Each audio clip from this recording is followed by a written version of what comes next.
Welcome to law followers. చాలామంది super మార్కెట్లోనూ లేదా ఏదైనా ఒక బజార్లోనూ కొన్ని ప్రోడక్ట్స్ పర్చేస్ చేసే ముందు ఈ విషయం చాలామంది గమనించరు. అది మ్యానుఫ్యాక్చరింగ్ డేట్ మొదలుకొని దాని ఎక్స్పైరీ డేట్ అంటే ఎండింగ్ డేట్ ఎప్పటివరకు అయితే ఉందో ఆ కాల వ్యవధిలో మాత్రమే మీరైతే పర్చేస్ చేయాలి. మీరు ఏ షాప్లోనైతే మీరు పర్చేస్ చేస్తున్నారో ఆ షాప్ ఓనర్ కూడా ఎక్స్పైర్ అయిపోయిన ప్రోడక్ట్స్ అయితే సేల్ చేయకూడదు. ఒకవేళ ఎక్స్పైర్ అయిపోయిన ప్రోడక్ట్స్ని ఎవరైనా సరే ఓనర్ సెల్ చేయాలని చూస్తే వాళ్ళపై మీరు కఠినమైన చర్యలు తీసుకోవచ్చు. భారతీయ న్యాయ సంహితలోని సెక్షన్ 275 ప్రకారం ఎవరైనా సరే ఎక్స్పైర్ అయిపోయిన ప్రోడక్ట్స్ కనుక సేల్ చేయాలని చూస్తే వాళ్ళపై మీరు కఠినమైన చర్యలు తీసుకోవచ్చు. ఇంకా కొన్ని సందర్భాల్లో సూపర్ మార్కెట్లో మనం చూసినట్లయితే కొన్నిసార్లు ఎక్స్పైర్ అయిపోయిన ప్రోడక్ట్స్ అయితే వాళ్ళు సేల్ చేద్దామని చూస్తారు.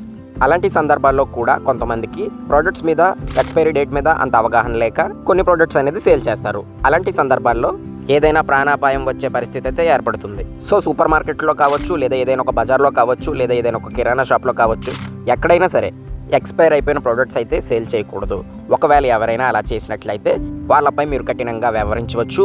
వాళ్ళకి 2 సంవత్సరాల వరకు జైలు శిక్ష విధించవచ్చు. అదేవిధంగా వాళ్ళకి 5,000 వరకు ఫైన్ కూడా విధించవచ్చు. అదేవిధంగా మీరైతే వాళ్ళ నుంచి కాంపెన్సేషన్ కూడా క్లెయిమ్ చేయొచ్చు. గుర్తుపెట్టుకోండి, ఏదైనా ప్రోడక్ట్ పర్చేస్ చేసేటప్పుడు దాని మ్యానుఫ్యాక్చరింగ్ డేట్ అంటే దాని స్టార్టింగ్ డేట్ మొదలుకొని దాని ఎండింగ్ డేట్ అంటే దాని ఎక్స్పైరీ డేట్ ఎప్పటి వరకు అయితే ఉందో ఆ కాల వ్యవధిలో మాత్రమే మీరైతే పర్చేస్ చేయాలి. లేదా ఒకవేళ మిమ్మల్ని మోసగించి ఎవరైనా సరే ఇలా ఫుడ్ అండ్ బ్యావరేజెస్ ఎవరైనా సరే మీకు సెల్ చేసినట్లయితే వాళ్ళపై మీరు కఠినమైన చర్యలు తీసుకోవచ్చు. లా తెలుసుకోండి, తెలుసుకోకపోతే ఎలా? మరింకెన్నో లీగల్ విషయాల కోసం మన ఛానల్ని ఇప్పుడే సబ్స్క్రైబ్ చేయండి. Thank you.